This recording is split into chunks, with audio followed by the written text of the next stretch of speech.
Tuloy-tuloy na po tayo, dadako na po tayo sa ating pong pag-aaral po ng banal na salita ng ating mahal na Panginoon. At bago po sa ating Bible study, join me in prayer. Hallelujah, praise the Lord.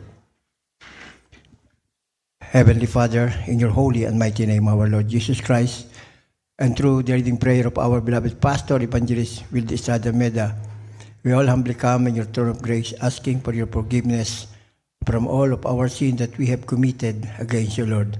Yes, Lord, we always displease you in so many ways. Please forgive us. Have mercy, have pity upon us. Cleanse us, O Lord, with your most precious blood that was shed in the cross of Calvary. Create in us a new clean heart, a new mindset that will do your will until you return. Fill us all with your Holy Spirit and make us all worthy of your calling for your kingdom. Father God, we ask you to bless and anoint your holy word that we are going to share in this Bible study. Be with us and guide us. We can do nothing without you, Lord. Heavenly Father, I ask you also to bless and anoint every single word that will come out from my lips, and let it be a blessing to each and every one of us. Give us all wisdom to comprehend and understand your holy word. At hinihiling din po namin, mahal na Panginoon, patuloy mo pong pagpalain kami ng katalinuhan na maunawa at maintindihan namin ang iyong banal na salita, at ito po'y aming maipamuhay hanggang sa iyong pagbabalik. This is we pray in Jesus' name, and through the reading prayer of our beloved pastor, we bind and rebuke all power of darkness, doubts, unbelief, hindrances, distraction, cast out in Jesus' name. Amen, amen. Hallelujah. Praise the Lord. Purihin po ang ating mahal na Panginoon. First and foremost, I would like to give the highest praise, the highest worship, the highest glory, and everlasting thanksgiving to our Lord of Lords, King of Kings, ever dearest Jesus. Hallelujah. Praise the Lord. And I would like also to give my greetings and our respect to our beloved pastor, Evangelist Wilde Estrada Meda, to his beloved children, beloved grandchildren, beloved great-grandchildren, and to his beloved in-laws. And I would like also to cherish and treasure the loving memories of our beloved Assistant Pastor Lina C. Almeda. And to all of you, beloved brethren, dito po sa LA Outreach, God bless you all po. At pagpalain po kayong lahat ng ating mahal na Panginoon, ng pagpapalang matila physical, tigit po spiritual na pagpapala. Ganon din po ay mga birthday celebrants for the month of April. God bless you all din po ng mahabang buhay. At sa ating po mga webcast viewers, God bless you all po for being with us, glorifying, honoring, worshiping, praising our Lord Jesus Christ through viewing our webcast live. Hallelujah. Praise the Lord. Now, let's come to our Bible study. And our topic for tonight is thankfulness to God. Pasasalamat sa Diyos. Hallelujah. Praise the Lord. Feeling gratitude toward God is a big part of being a Christian. It probably comes naturally to believers.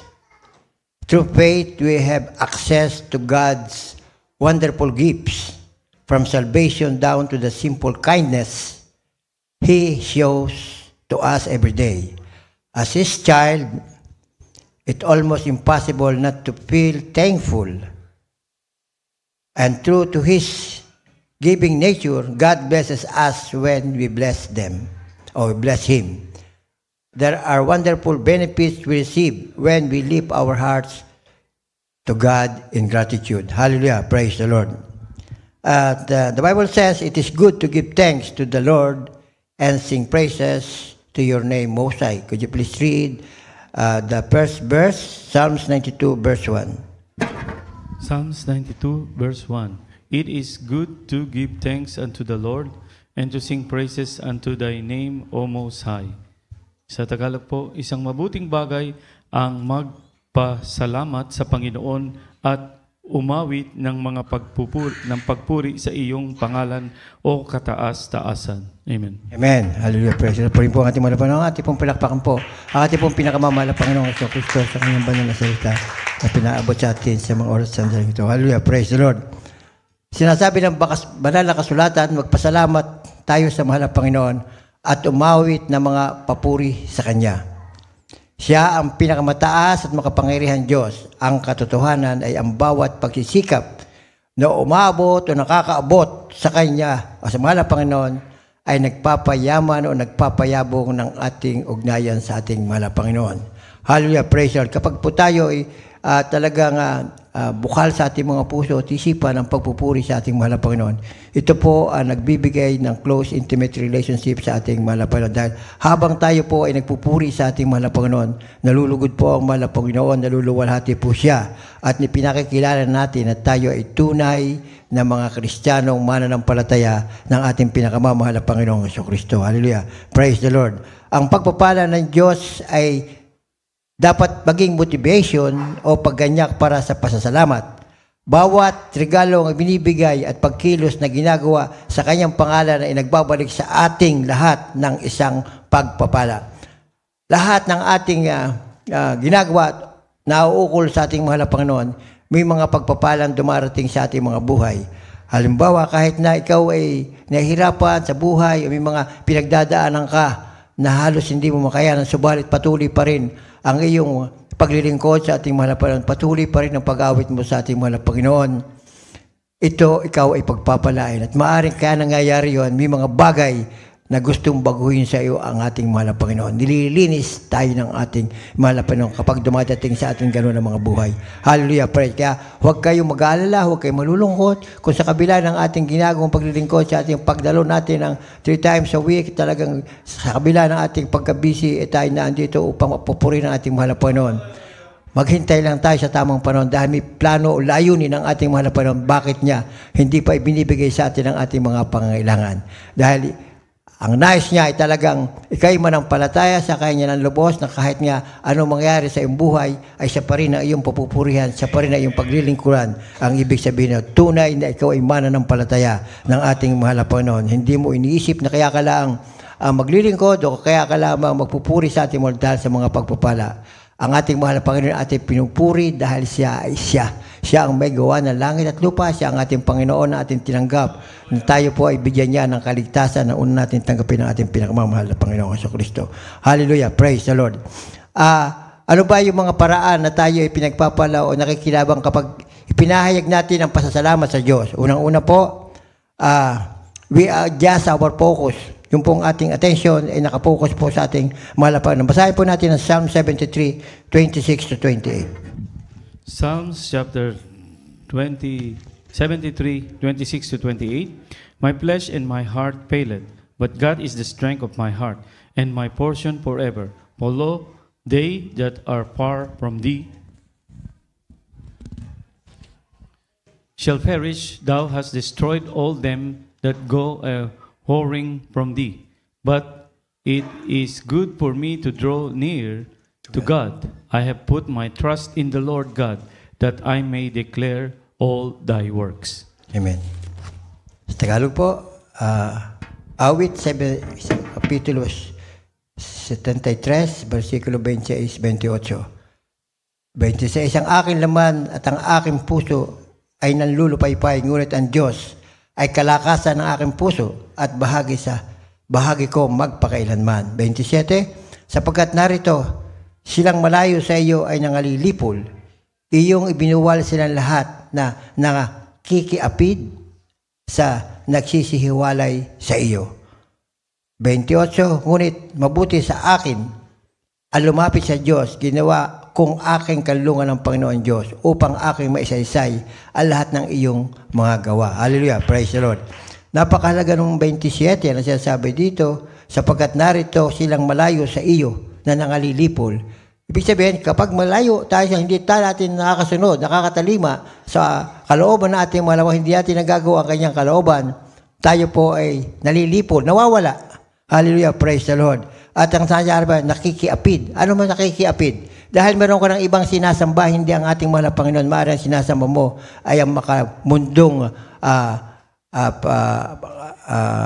makamundong mga pangangailangan natin. Hallelujah, praise the Lord. Unang-una, ang paghahanap ng kabuhayan, kagandahan ng buhay. Madalit sabi, ang ating hinaharap ay hindi ang ating mahal na Panginoon. Kasi hindi naman masama ang ikaw maghanap buhay, pero uunahin mo muna ang ating mahal na Panginoon. At kapag gano'n nangyari, yung mga nasa na yung puso ipagkakaloob. Sabi nga sa banal na kasulatan, kapag napuluguran natin ating mahal na Panginoon, nasa pa lamang daw po na ating puso ipagkakaloob na sa atin. Hallelujah, praise the Lord. Ganun naman ang ginagawa natin, pero bakit hindi ko pa rin makuha ang mga bagay na nais ko? May plano ang Diyos sa iyo. Hallelujah. O di kaya, baka may mga bagay ka pa na hindi pa dapat ipagkaloob sa iyo. Meron ka pa nagagawang pagkukulang o pagkakamali. Dahil sabi nga sa banal na kasulatan, kahit na natatalima mo ang buong kautusan, subalit meron kang isang hindi nasunod, ay nagkasala ka sa lahat. So nagkakaroon ng hadlang para lubusang pagpalain tayo ng ating mahal na Panginoon. Hallelujah, praise the Lord. Ang nais ng mahal na po ay talagang matuto kang magtiwala sa Kanya. Iasa mo lahat ang iyong sarili, ang iyong buhay sa ating mahal na Panginoon. At doon siya nalulugod sa atin. Hallelujah, praise the Lord. Sinabi ko, inaayos natin ang pagtutok o pagpuko sa ating mahal na Panginoon. Ang pagpupuri at pasalamat sa mahal na Panginoon ay nagpapaalala sa atin ng ating paggalang o pagbigay pansin na dapat nakatuon sa Diyos. Hallelujah, praise the Lord. Hindi sa ating sarili. Hallelujah, praise the Lord. Kasi karaniwan, ang iba kaya nagpupuri o naglilingkod, ay meron siyang nais na mahingi sa maging makuha sa kanyang mga naisin dito sa ibabaw ng lupa. Ang mahal na Panginoon, alam ang iyong pangailangan. Alam ang kung hanggang saan ang iyong kakayanan para marating mo ang kung ano ang tinatakbo ng isip mo. Ang bilang Kristiyano, tayo narito sa ibabaw ng lupa, pero dapat tayo mabuhay na naayon sa kalooban ng ating mahal na Panginoon. Sa bagay, nakapalibot sa atin ang sanlibutan. Maraming mga bagay diyan na siya maghahatak sa atin para tayo mawala sa kalooban ng ating mawala sa presensya ng ating mahal na Panginoon. Kaya dapat tayo magiging maingat. Kailangan lahat natin gagawin ay nakatuon sa ating pinakamamahal na Panginoong Jesucristo. Hallelujah, praise. Ang hinihingi at nakakapagod o stress ng mundo ay hihilahin tayo palayo sa ating prioridad o inuuna kung hindi tayo mag-iingat. Sinabi ng Psalm 73:26-28 na ang Diyos ang lakas ng ating puso at ang ating bahagi magpakailanman. At ang pagpapasalamat sa Kanya ang nagbabalik sa Diyos ng Kanyang nararapat na lugar sa gitna ng ating buhay. Kapag tayo nagpapasalamat sa ating pinakamamahal na Panginoong Jesucristo, ibig sabihin talaga inaakatalis mo ang mga pagpapalang natanggap mo sa ating at doon siya nalulugod. At talagang tama na ikaw ay magpasalamat sa Kanya dahil siya ang ating Ama. Ang Ama natin na kailan pa man ay hindi ninais na tayo ay mapariwara o mawala sa Kanyang kalooban. Wala siyang ninais kundi tayo makasama niya sa buhay na walang hanggan. Hallelujah, praise the Lord. Pag minsan mahirap isipin, subalit ano ang remedyo para huwag tayo mawala sa presensya ng ating mahal na Panginoon, para huwag maputol yung ugnayan natin, lagi kang magpupuri. Dahil ang pagpupuri sa ating mahal na Panginoon, yan ang tamang landas o tamang panlaban sa mga gawa ng kaaway sa ating buhay. Tatandaan nyo, noong umakyat ang ating mga pastor sa Talipaw, wala silang dala kundi Biblia at gitara. Anong ginagawa nila? Kahit sila pagbabarilin, papatayin, nagpupuri lang sila, hindi makalapit, hindi nga pumutok ang baril ng kaaway. Ang sabi ay sila puputulan nila, hindi nagawa. Dahil nasa kanila ang kapangyarihan ng Diyos. Hallelujah, praise the Lord. Kahit na mga sinasabi nila sa banal na kasulatan na hindi magustuhan ng mga abusayap, pero naandun ang kapangyarihan. Ano nangyari? Maraming na-save doon. Tinanggap ang ating mahal na Panginoon. At yung pa nga, naniwala at ang ating mahal na pastor nakilala sa lugaring iyon. At hindi lang sa lugaring iyon. Maraming bansa ang kilala ang ating mahal na pastor. Sana pangyayari dahil yung mga 21 sipadan hostages, ayun nailigtas. Alam ang kapangyarihan nangyari doon. Marami ding nalayhans doon na may mga karamdaman na pinagaling. Kaya madali sabi, kung makita natin, kung gusto natin makita ang himala o ang pagpapala, lagi tayo magpupuri. Huwag natin kakalimutan ang pagpupuri sa mahal na Panginoon. Bukod sa panalangin, kinakailangan purihin mo siya at siya ipasalamatan. Kapag ikaw ay nagpupuri sa ating mahal na Panginoon, ikaw ay nagpapasalamat sa mga kamanghamang gawa ng iyong buhay. At yung pangapatutuo natin, yan ay pasasalamat. Naluluwalhati ang ating mahal na Panginoon pag ating ipinahayag ang mga kamanghamang gawa ng ating mahal na Panginoon sa ating mga buhay. Hallelujah, praise the Lord. At ang isa pa ay yung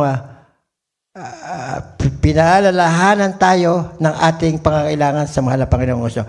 We're reminded of our need for Him. Basahin po natin ang James 1:17. From the book of James chapter 1 verse 17, every good gift, every perfect gift from above, and cometh down from the Father of lights, with whom is no variableness, neither shadow of turning. Amen. Tagalog po, Santiago 1:17. Ang bawat mabuting kaloob at ang bawat sakdal ng kaloob ay pawang buhat sa itaas. Ang bumababa mula sa Ama ng mga ilaw na walang pagbabago ni kahit anino naman ng pag-iiba. So lahat ng mabuting bagay na nangyayari sa ating buhay ay talaga nanggagaling sa ating mga kahit na yung mga pagsubok sa ating buhay. Yan ay nanggaling sa ating mga Panginoon dahil talagang tinatandis ka ng ating mahal na Panginoon. Talagang sinusukat ang iyong kapangyarihan, ang iyong pananampalataya. Hallelujah, praise the Lord.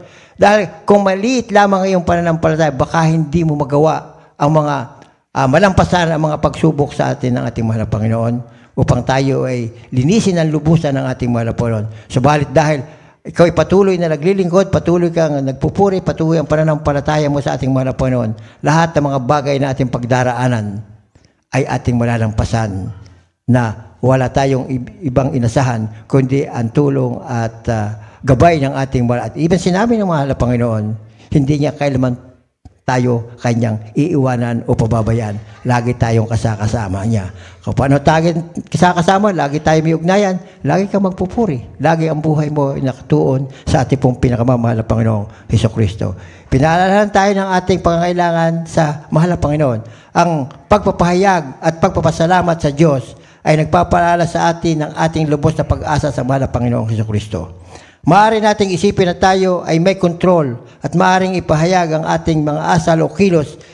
Ang pakiramdam ay kalayaan ng ating nararamdaman. Ngunit sa katotohanan, umaasa tayo sa mahal na Panginoon para sa bawat paghinga at pintig ng ating puso. Lahat ng ating buhay ay nakasalalay sa ating mahal na Panginoon. Kahit na anong oras, kung nais ng mahal na Panginoon, kunin ang iyong hiram mong buhay, ay kukunin. Pero kahit na ikaw ay gumawa ng saktan mo yung sarili, kapag hindi mo pa oras, ay ikaw ay mabubuhay dahil ang nais ng mahal na Panginoon ay makilala mo siya at magbago ka. Yan ang nais naman. Mahal ka ng ating mahal na Panginoon. Maaari ito ang sinasabi, yung mga ganong bagay, ako may kakilala na ganon, na hindi niya mataya o makaya ang mga hamon sa kanyang buhay. Naisip niya magpakamatay. Naglason, hindi namatay. Hallelujah, praise the Lord. Pero wala siyang nilanais kundi siya mamatay. Dahil yung mga nangyari, hindi niya kayang pasanin yung mga nangyari sa kanyang buhay. Dating mayaman, naghirap. Hallelujah, praise the Lord.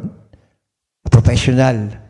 Masandali sabi, kilala sa lipunan na kanyang pinupuntahan. Subalit, nangyari ang buhay na siya ay sinubok ng pagkakataon. At yun nga, nakakausap ko, sabi niya sa akin, ako'y galit na galit sa aking sarili. Hallelujah. Pero hindi, mahal ka ng Diyos. Kasi kung hindi ka mahal ng Diyos, patay ka na. At sigurado sa impyerno ang buhay mo. Pero palibasa, buhay ka pa, may pagkakataon ka pa na magbalik loob sa mga, at babalik sa iyo ng ating mahal na Panginoon. Matuto ka lamang sa mga dapat mong gawin. Hallelujah, praise the Lord. Sabi ko, lagi ka magpupuri sa atin mo. Hindi niya kilala ang mahal na Panginoon. Ang pinapanginoon niya ang kanyang kabuhayan. Pero nung subukin siya nating mahal na Panginoon, nung looban siya, kinulat ng kanyang kayamanan. Walang natira sa kanya kahit 5. Hallelujah, praise the Lord. Kaya po, nakakaawa ang mga ganitong tao, pero hindi nakakaawa. Makakabuti ito sa kanila.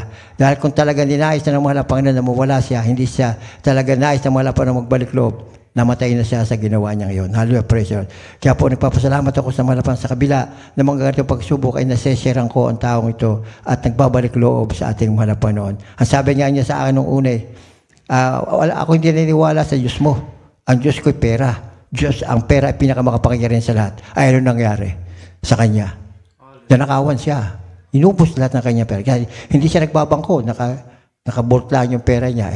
Tutukan siya. Wala. Nakuhulat na kanya. Wala siyang kapera-pera. Nakakawa ang mga ganitong klaseng tao. Pero hindi ako naawa. Ako'y natutuwa dahil ginagabayan siya ng ating mahal na Panginoon. At ang nais sa kanya ay siya magbago, magmana ng buhay na walang hanggan. Hallelujah. Praise the Lord. At ang sabi sa banal na kasulatan, ang bawat mabuting bagay na ibinigay at ang bawat perpektong kaloob ay mula sa itaas, ay bumababa mula sa Ama ng mga liwanag. At kung saan ay walang pagbabago ni anino man ng pag-iiba. Kapag pinasalamatan natin ang Diyos para sa anumang mga regalo niya, pinaaalalahanan tayo na siya ang pinagmula ng lahat ng mga meron tayo, kabilang ang ating buhay natin mismo, kahit yung buhay natin. Kaya kinakailangan, kung ano man ang nangyari, magpasalamat ka sa ating mahal na Panginoon. Lalo tigit na talagang, pag ikaw nakapagpasalamat, lalong tumataas ang iyong pananampalataya. Lalong dumidikit, nagkakaroon ka ng close, intimate relationship sa ating mahal na Panginoon. Dahil alam mo na ang Diyos ay nasa sa iyo, na kapag ikaw'y tumawag na naayong hilingi mo, naayon sa kanyang kalooban, ikaw ay makakamtan mo. At kahit na tumawag at hindi ibinibigay pa sa iyo, ay walang samaan loob mo at alam mo na may araw na para ibigay sa iyo ang mga bagay na ito. Hallelujah, praise the Lord. At ang isa pong benepisyo na makakamtan natin kung tayo nagpapasalamat sa ating mahal na Panginoon ay yung our faith is strengthened. Ating pong basahin ng 2 Chronicles chapter 20 verses 20 to 21. 2 Chronicles chapter 20, verse 20 to 21. And they rose early in the morning and went forth into the wilderness of Tekoa. And as they went forth, Jehoshaphat stood and said, Hear me, O Judah, and ye inhabitants of Jerusalem. Believe in the Lord your God, so shall ye establish. Believe in his prophet, so shall ye prosper. And when he had consulted with the people, he appointed singers unto the Lord, and that should praise the beauty of holiness. And as they went out before the army, and to say, Praise the Lord, for his mercy endureth forever. Amen. Sa Tagalog po, 2 Chronico 20:21. Sasabi po doon sa versikulo 20, at sila'y nagsibang umaga at kinaumagahan ay nagsilabas sa ilang ng Tekoa, at habang sila'y nagsisilabas, si Jehoshaphat ay tumayo at nagsabi, Dingginin niyo ako, O Judah, at ninyong mga taga-Jerusalem, sumampalataya kayo sa Panginoon ninyong Diyos, at gayo'y matatatag kayo. Sumampalataya kayo sa kanyang mga propeta at kayo'y giginhawa. At sa gayo'y giginhawa kayo. 21, at nang siya'y makakuhang payo sa bayan, kanyang inilalang sa kanila ang magsisiawit sa Panginoon at magsisipuri sa ganda ng kabanalan habang sila'y nagsisilabas na nagpapaunwa sa hukbo at pagsabi, magpasalamat kayo sa Panginoon sapagkat ang kanyang kaawaan ay magpakailanman.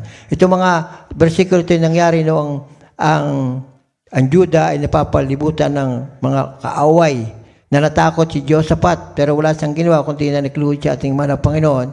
At yung nga nangusap ang propeta noon at sinabi, mag-form ng choir.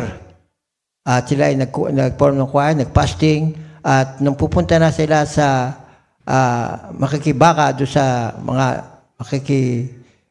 gustong sumakop sa kanila, gustong makipag-away sa kanila. Nung tumunog ang pakakak na nag-umpisa silang magpurihan, ang mga nakapalibot sa kanilang mga kaaway nila na 3 nasyon, sila nagpatay na dumating siya doon sa lugar, ay nalimot na lamang sila ng mga labi na pakikinabangan. Ganyan ang pag-ibig ng Diyos sa ating kapag tayo po ay sinasangguni natin sa Kanya lahat ng bagay na nangyayari sa atin. At yung mga ngungusap siya sa atin sa pamamagitan ng Kanyang banal na kasulatan.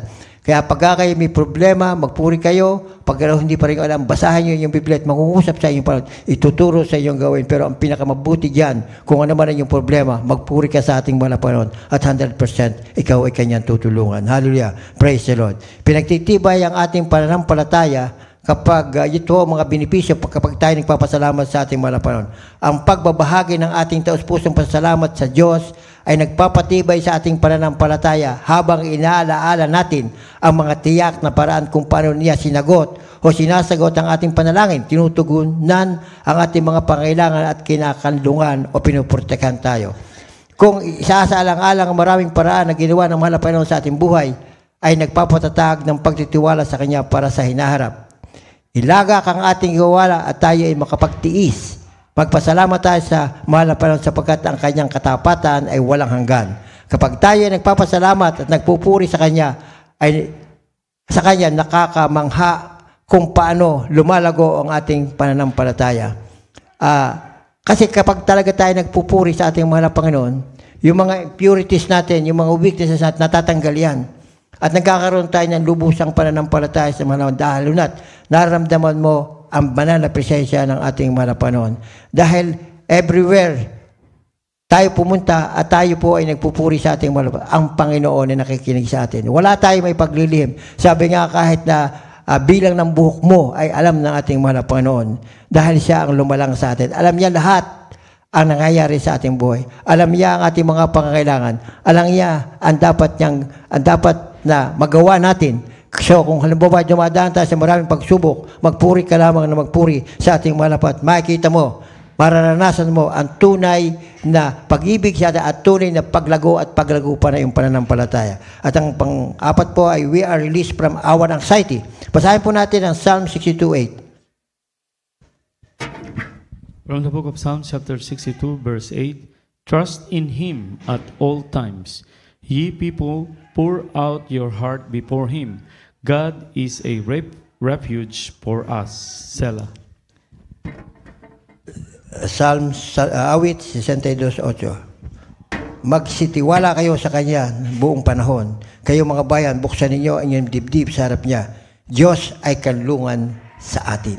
Hallelujah, praise the Lord. Dito, itatak natin sa ating mga puso na ang ating Diyos, ang ating kalungan, kalasag, at proteksyon na ang binibigay sa atin kapag ikaw ay lumalapit sa Kanya. So, kinakailangan tayo lalapit sa Kanya. Ang sabi ng mahal na Panginoon, paglapit mo sa akin, kinakailangan may awitan para makapasok ka sa pintundaan papunta sa Kanyang kalooban. Hallelujah, praise the Lord. So, ang lahat ng ating pag-aawit, isang form ng pasasalamat sa ating mahal na Panginoon. Dahil, paano ka aawit kung wala kang dapat pagpapala o wala kang pagpapala na kamtan sa ating mahal na Panginoon. Lahat tayo, kaya tayo nagkaroon ng pagpapala. Tayo nakaranas ng mga kahamang-hamang gawa sa ating buhay ng ating mahal na Panginoon.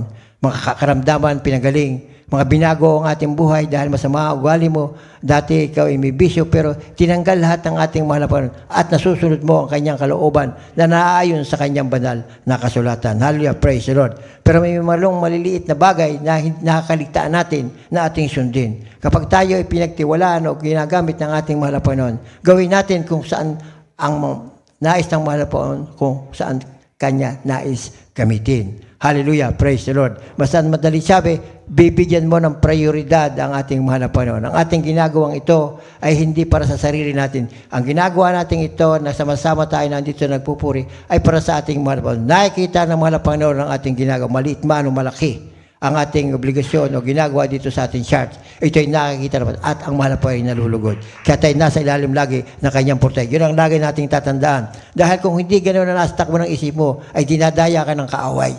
Dahil ang sabi ng mahal na Panginoon, hindi kailanman tayo Kanya-Kanyang pababayaan. Hallelujah, praise the Lord. Tayo ay pinakawalan mula sa ating pagkabalisa, yung mga alalahanin natin.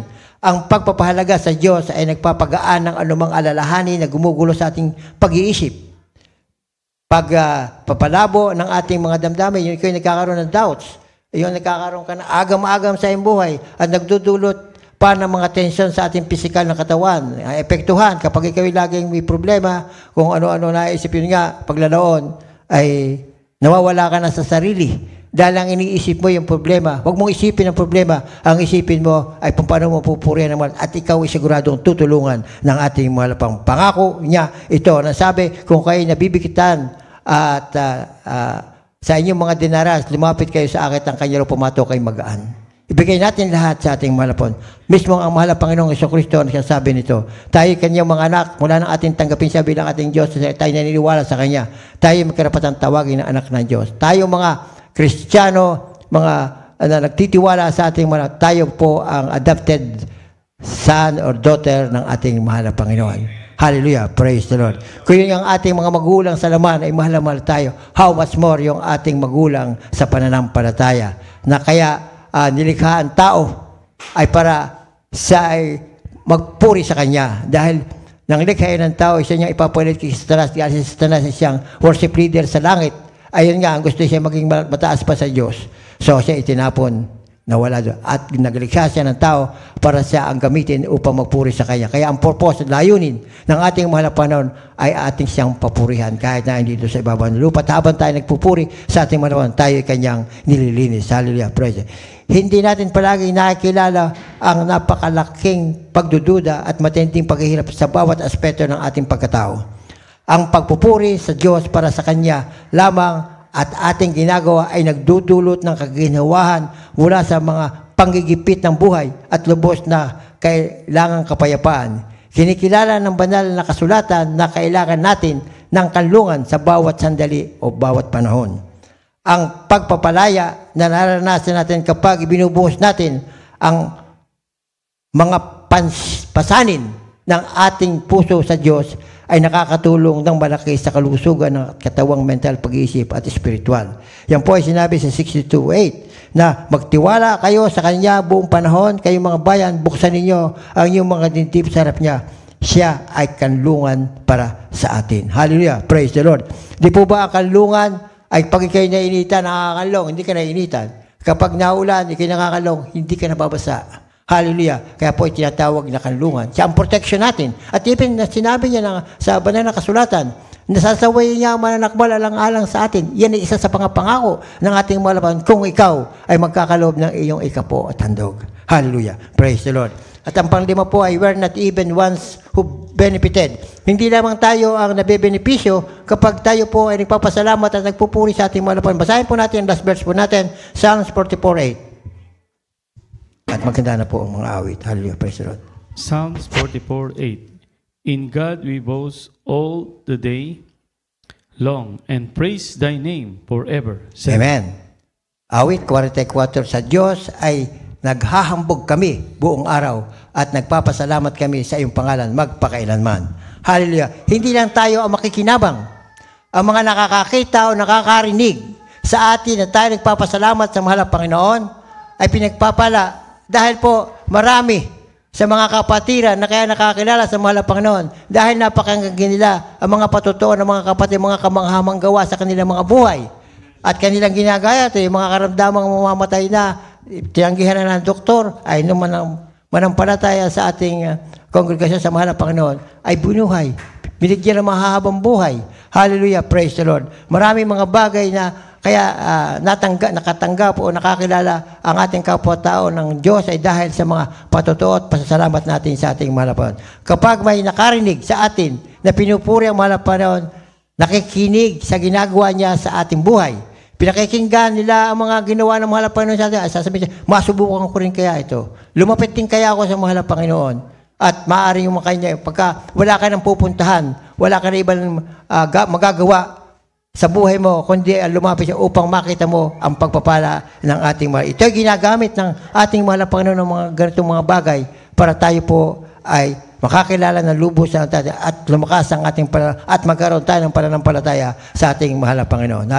Ito ay nagpapalala sa Kanya na ang ating mapagpalang Diyos ang pinagmumulan ng mabubuting bagay sa ating buhay. Ngunit ang pinakamahalaga, ang pagpapasalamat sa Diyos ay nakalulugod sa Kanya sa ating mahal na Panginoon. Ang ating pagpapasalamat ay kinaluluguran niya. Siya ay dinadakila at tinuluwalhati nito. Kapag tayo nagpapasalamat, nagpupuri sa ating mahal na Panginoon, naluluwalhati ang ating mahal na Panginoon. Wala tayong dapat hanggadin kundi ang ating mag-glorify ng ating mahal na Panginoon. Sabi ng banal na kasulatan, sa Diyos tayo ay naghahambog buong araw at tayo ay nagpapasalamat sa pangalan ng Diyos magpakailanman. So, hallelujah, praise the Lord. Ating paging ugali na lagi tayo magpapasalamat sa ating mahal na Panginoon. Nasa ilalim ka man ng mga pagsubok, nasa ilalim ka man ng mga problema. Pasalamatan mo na, mahal Panginoon.